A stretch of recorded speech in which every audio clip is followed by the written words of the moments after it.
Saudara Sekjen DPR RI sudah menerima surat Forum Purnawirawan TNI yang isinya meminta agar segera dilakukan pemakzulan terhadap Wapres Gibran Rakabuming Raka.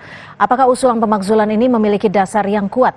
Sudah bersama saya di studio Ketua Umum Solidaritas Merah Putih, sudah ada Bang Silvester Matutina dan juga Direktur Eksekutif Lingkar Madani, Bang Ray Rangkuti melalui sambungan Zoom.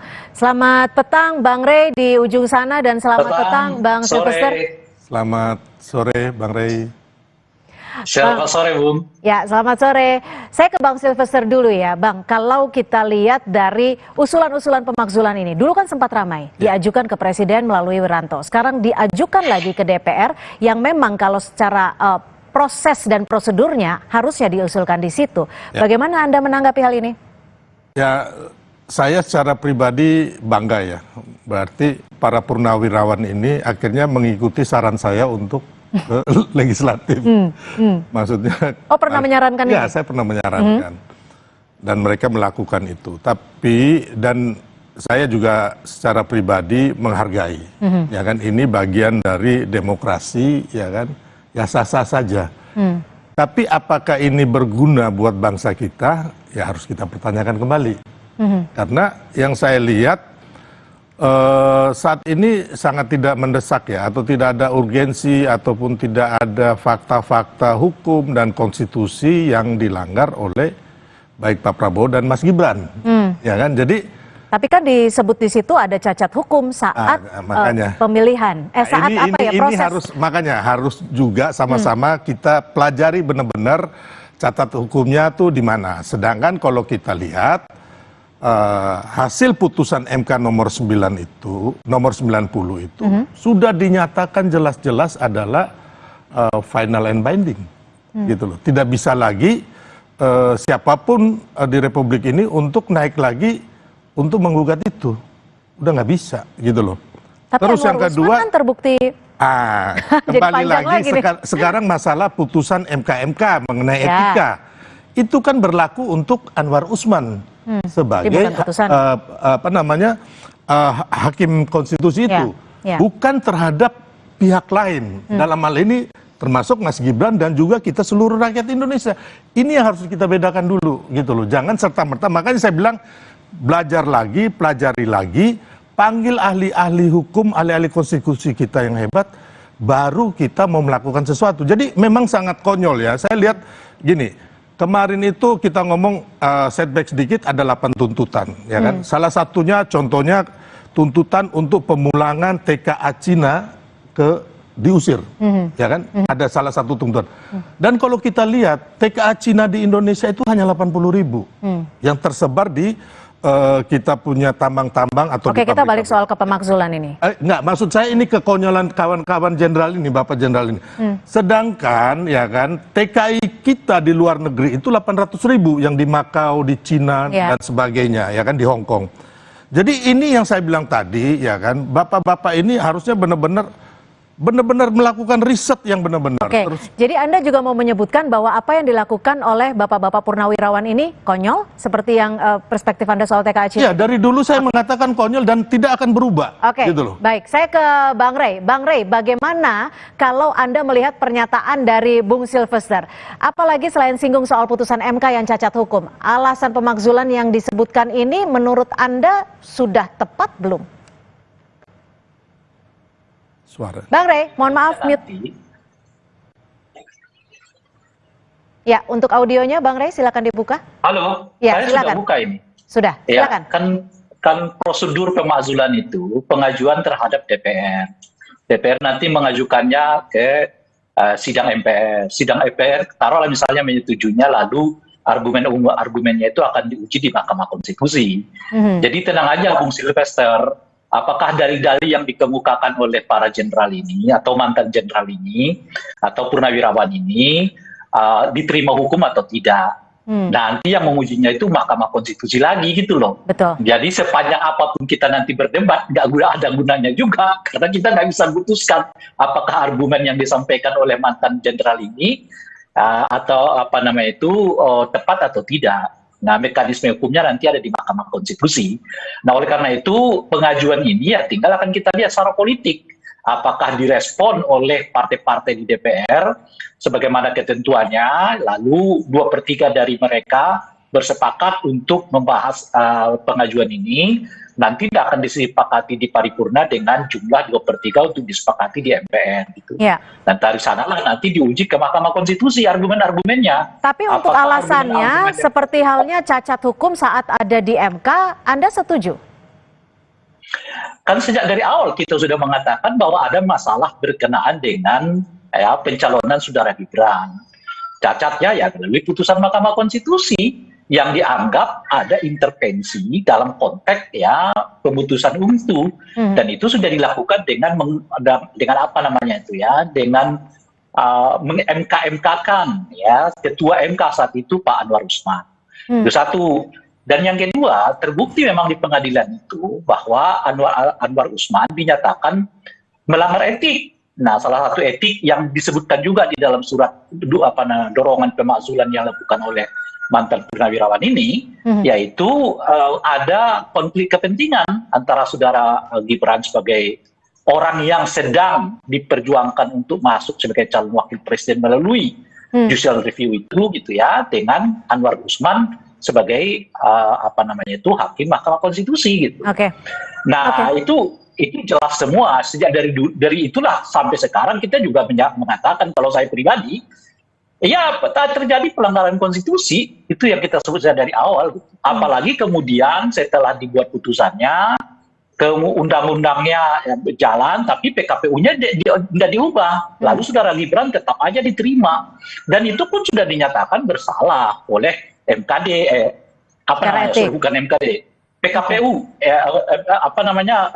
Majelis Kehormatan KPU gitu, sudah mengatakan bahwa penerimaan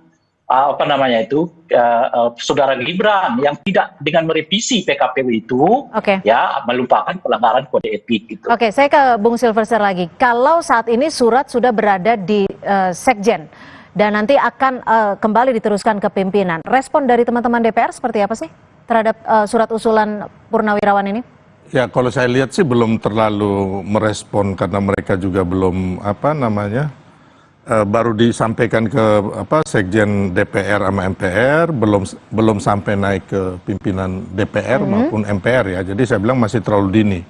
Tapi kalau saya tidak sepakat ya, mungkin dengan teman-teman kayak Bang Rey dan teman-teman yang kemarin mengatakan bahwa ada cacat hukum, menurut saya sih nggak ada cacat hukum, hanya kan secara etika. Tapi itu kan putusan MK itu mengenai pelanggaran etika itu kan hanya menyasar Pak Anwar Usman sebagai hakim konstitusi, bukan ini sifatnya itu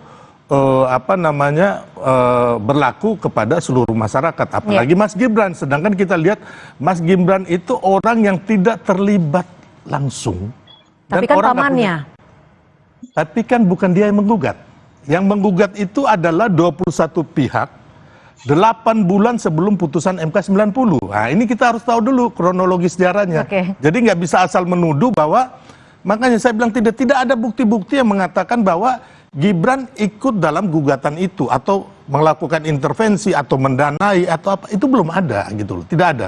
Jadi 8 bulan sebelum Gibran, bahkan Gibran ini belum masuk radar sebagai cawapresnya Pak Prabowo, gitu loh.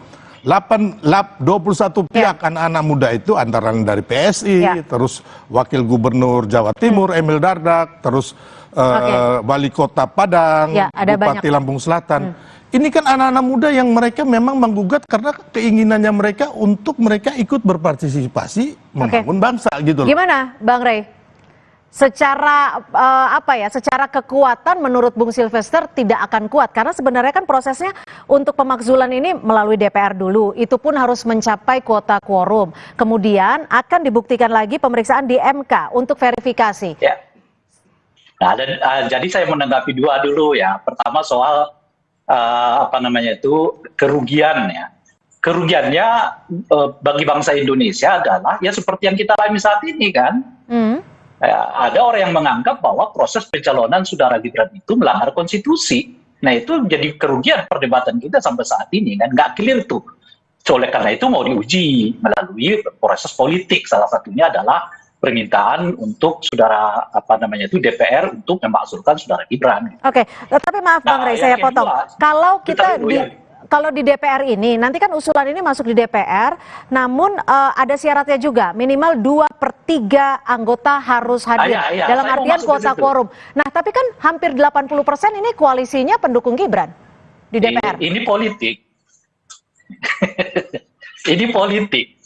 Jadi yang menarik sebetulnya dari peristiwa ini, ya, karena kita belum mendengar penolakan yang kuat, ketat, ya, dari para pendukung koalisinya Gibran terkait dengan masalah ini. Bahkan Presiden sekalipun seperti tidak memberi sinyal bahwa yang beliau menolak rencana keinginan dari para purnawirawan untuk mengajukan pemakzulan saudara Gibran. Jadi saya kira kenapa bergulir terus sampai ke sini sekarang, di mana para mantan purnawar ini mengusung terus surat ini sampai ke DPR gitu, karena para purnawira ini melihat tidak ada reaksi yang negatif. Jangankan dari publik, bahkan dari partai-partai pendukung Gibran sekalipun gitu. Misalnya, ada nggak Golkar menolak sekarang? Nggak kelihatan tuh. Ada nggak PAN menolak rencana itu? Nggak kelihatan tuh. Ada nggak apalagi Demokrat menolaknya? Nggak kelihatan tuh. Dan bahkan apakah Presiden secara tegas menolak rencana itu? Nggak ada. Berarti menurut Anda masih ada peluangnya dari DPR sendiri ataupun dari Presiden Prabowo? Saya kira posisinya 50-50. Makanya ini saling menunggu aja. Kalau misalnya posisi 50-50. Iya, Bung Sylvester, posisi 50-50, tidak ada pernyataan resmi dari partai-partai pendukung yang menolak. Tapi yang menarik juga adalah di mana Pak Prabowo ketika isu ini mencuat tidak memberikan sinyal penolakan, duduk di samping Pak Tri Sutrisno. Kemarin saat hari lahir Pancasila juga bersama dengan Pak Tri Sutrisno yang salah satu yang mendukung dengan usulan ini. Ya, jadi gini, Pak Tri Sutrisno kan satu orang tua senior yang digait lah sama para purnawirawan jenderal. Tapi kalau kita melihat, mungkin itu tadi dari kacamata Bang Rey ya. Kalau dari kacamata kami sebagai pendukung pemerintah, saya melihat bahwa Pak Prabowo tidak menggubris para purnawirawan jenderal itu. Contohnya, Pak Prabowo tidak pernah menemui mereka. Ya, terus kemarin Pak Prabowo menemui para purnawirawan jenderal yang tergabung resmi di PPABRI, terus PP Angkatan Darat, PPAU, dan juga PPAL. Terus kita lihat para purnawirawan jenderal ini juga kan kemarin memaki-maki si Pak Luhut ya, yang dikatakan penjilat, ya kan. Tapi Pak Prabowo malahan waktu acara itu bersama Pak Luhut, gitu loh. Bersama Pak... Berarti sinyalnya imbang dong sebenarnya? Bukan sinyal yang mendukung, bukan sinyal yang menolak? Ya intinya sebagai negarawan, ya kan, Pak Prabowo membiarkan ini karena ini kan di alam demokrasi, gitu. Tapi kalau menyetujui mereka, tidak sama sekali, karena Pak Prabowo tidak pernah menemui mereka. Terus yang kedua, Pak Prabowo sendiri sering bersama Mas Gibran, kayak kemarin itu. Bahkan bertemu dengan Pak Tri Sutrisno, ya kan, dengan Ibu Mega. Jadi benar-benar lebih mementingkan orang-orang seperti Pak Hendro Priyono, Pak Luhut, Pak Agung Gumelar, terus institusi yang resmi dari para purnawirawan jenderal, bukan kumpulan-kumpulan ini yang memang ya tentunya Pak Prabowo juga tahu motif di belakangnya. Meskipun 4 jenderal purnawirawan yang menandatangani memiliki background yang positif, bisa dikatakan? Enggak juga, siapa bilang positif? Kan mereka juga pendukung dari orang yang kalah Pilpres kemarin, gitu loh. Dan saya secara pribadi mengenal ya kita bukan ini namanya menyerang pribadi ya, tapi ini kita harus mencerahkan kepada bangsa kita, rakyat kita. Saya mengenal secara pribadi mereka bagaimana 2014, 2019, ya kan, mereka meminta jabatan gitu loh, ya kan. Saya bisa bertanggungjawabkan ini gitu. Saya kenal istrinya, anaknya, saya berkegiatan sama mereka, terus ada yang dicopot juga sakit hati. Ya saya boleh mengatakan bahwa ini dilakukan tidak murni untuk demokrasi kita, tapi sekarang karena singkat saja, Bang Rey, ambisi dan kekuasaan. Singkat saja Bang Rey, waktu kita sudah habis. Melihatnya sebetulnya sederhana ya. Sekarang misalnya kalau ditanya Matunina ini, ada setuju nggak pemakzulan itu? Dia dengan berani dan tegas mengatakan nggak setuju, bla bla bla bla gitu. Itu kita mengerti memang serius nih. ya kan, bahwa Matunina nggak setuju gitu. Tapi itu maka persoalannya sih sebetulnya kalau orang nggak setuju dia akan sangat terbuka untuk menyatakan dengan cepat tidak setuju. Seperti saudara Matunina menyampaikannya. Nah sekarang apakah Pak Prabowo melakukan yang sama? Enggak, dia nggak menerima, nggak menolak. Baik. Apakah Golkar melakukan yang sama? Enggak, beliau diam, nggak menerima, nggak menolak. Enggak seperti saudara Matunina. Jadi cara melihatnya gimana? Kalau Pak Prabowo menolak, kalau Golkar menolak, kalau Demokrat menolak, meski sikap mereka seperti sayang sekali waktu kita sudah habis, tapi kami sudah mendapat pesannya kalau menurut Bang Rey memang masih 50-50. Tapi tetap saja kita masih akan melihat respon dari DPR. Saya satu kata singkat saja. Pak Prabowo dan DPR, MPR, saya yakin menolak dan seluruh rakyat Indonesia. Itu Mas Roy. Baik, kita lihat selanjutnya. Terima kasih Bu Sylvester, terima kasih Bang Rey, selamat sore, terima kasih. Saudara, informasi lainnya di Kompas Petang masih akan